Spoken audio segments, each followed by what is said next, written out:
original broadcast. I did have the pleasure of being introduced to Marcum and his strange story during a best of replay in October of 1999.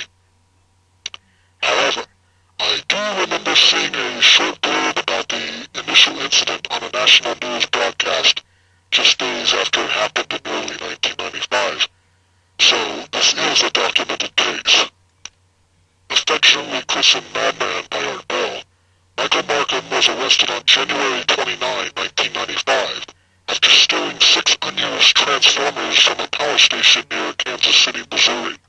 According to Markham, he originally used a conventional device to create a simple Jacob's ladder for no other purpose than his own amusement. To generate the arcing effect, he used a laser from a CD player. It was then that he noticed a strange, shimmering circle appear above the arc. Intrigued, he threw a screw into the strange electrical manifestation to see what would happen. According to Markham, the screw vanished into thin air before reappearing about a half-second later. He deduced that the disappearance of the screw could only be explained by it having traveled a half-second into the future, and that he had thus inadvertently constructed a crude time machine. The following is an excerpt from the actual Art Bell broadcast. Alright, so you threw a screw into the circular thing. Circular area. Yeah, it's like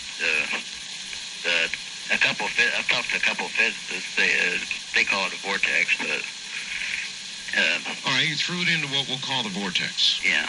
Alright, what happened to the screw? Well, I had this thing sitting on a table, right? Yeah. And I threw it in there, and I didn't see it after that. It disappeared? Yeah, roughly. I did it 3 times. It's like my laser burned up, so I knew it'd do that. I just didn't think it'd do it so quick. But so it probably provided such a high SWR, it's called, standing wave ratio, to the laser that it burned it up? Yeah, because I I knew it. It's like pushing that farther than it was designed for is what it was. Mm-hmm. But you're telling me this thing Yeah, that's what I'm trying to figure out right now. It did one of 2 things. It went half a second into the future, and then it caught up with it, or I made like a real intense magnetic field. And that's what I'm trying to figure out right now. All right, this is fascinating, Michael. It really is. According to Markham, he became so obsessed with this idea that he had created a time machine that he decided to steal the 6 transformers to create giant Tesla coils. During his subsequent experiments, the massive amount of energy he was tapping through the transformers caused brownouts throughout his neighborhood. It was not long before the stolen transformers were discovered and he was arrested by the police. He was released from jail on probation shortly before appearing on Art Bell and said that he intended to continue his experiments, albeit legally. About a year later, Madman Markham appeared on the Art Bell show for a second, longer interview and claimed to still be experimenting with a now more sophisticated time machine, even upping the ante to incredible proportions. Apparently, the electromagnetic vortex he had now generated was large enough for a man to walk through.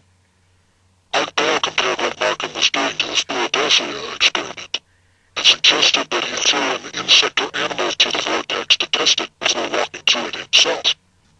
The interview ended with Markham claiming to be on the cusp of generating the desired amount of voltage. Madman Markham has not been heard from since. Now more than a decade since his last interview, just what did ever happen to Madman Markham? Did he realize the futility of his lightly boondoggle and decide to pursue more productive endeavors? Did he run afoul of the law again, this time to be put away for years? Did he foolhardily attempt to actually enter the electrical field, killing or even vaporizing himself? Or did he, against all probability, actually succeed, and is now in a past or future time, or perhaps other dimension? Madman, if you are out there,